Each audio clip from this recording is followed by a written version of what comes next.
Hello, today I'm going to introduce my new plugin. It's called Generic GameplayAbilities. It is a pure code plugin and a massive expansion of the GameplayAbilities module built into the Unreal Engine. And at the same time, it gives Blueprint users easier access to GAS. First, we can take a look at the code for this plugin. This plugin contains two modules. The first module is the extended version of the GameplayAbility module itself. It contains many practical functions. There are also many built-in ability tasks and some pre-built actor class with ability system component attached on it. Also, for this plugin, I also prepared a lot of documentation for it, which can help you better use of it.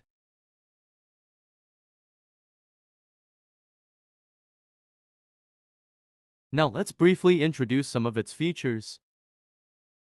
Let's locate to my character blueprint.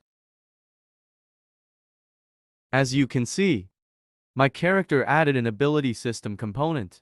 At the same time, I'm not using any other parent class. On this component, you can add a bunch of default ability sets to your character.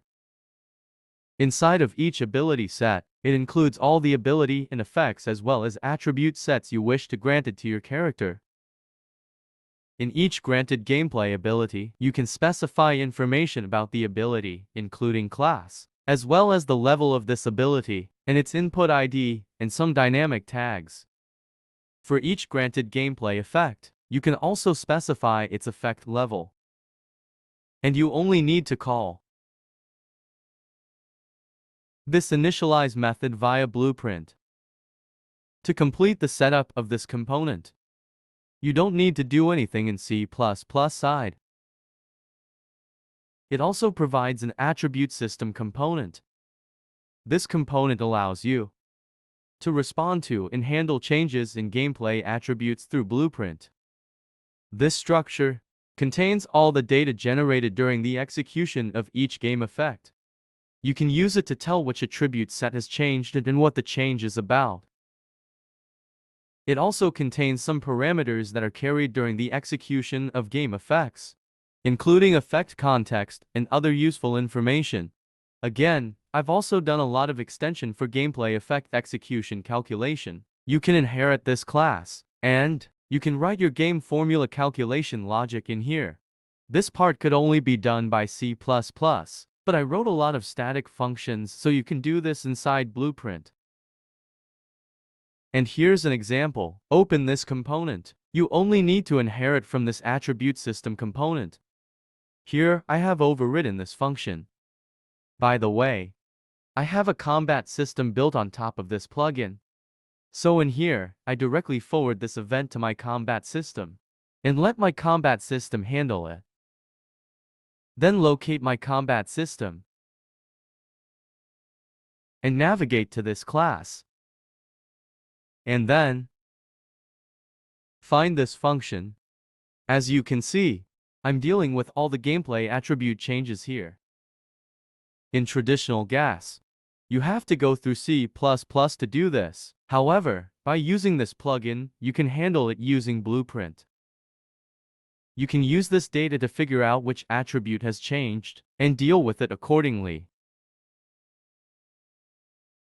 Like here, for example, I subtract the incoming damage from my health, then set it to the current health. Also reset the incoming damage received to 0. This plugin also has a powerful function in this module, and there's a lot of attribute sets that I've defined, and each has many code inside. I didn't write a single line of code for these attribute sets because they were generated via a code generator. I'll show you an example.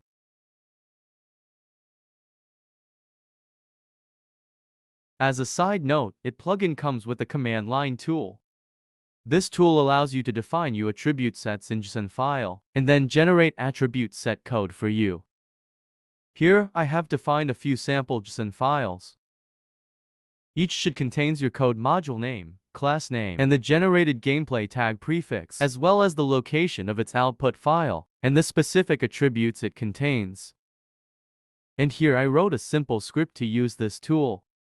This will quickly convert these files into code files. Now, I delete previously generated code first.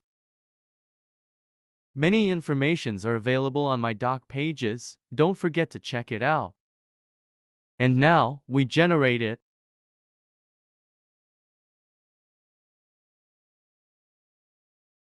As you can see, these code files they all come back. And they are all automatically generated, and the generated code has essentially been exposed to the blueprint. In most cases, you don't need to modify the generated code. Instead, you operate through the blueprint. The automatically generated code will call the corresponding functions on the attribute system component, so that the relevant data can be processed externally. Let's see what generated code looks like in Blueprint. These are the resulting Blueprint nodes.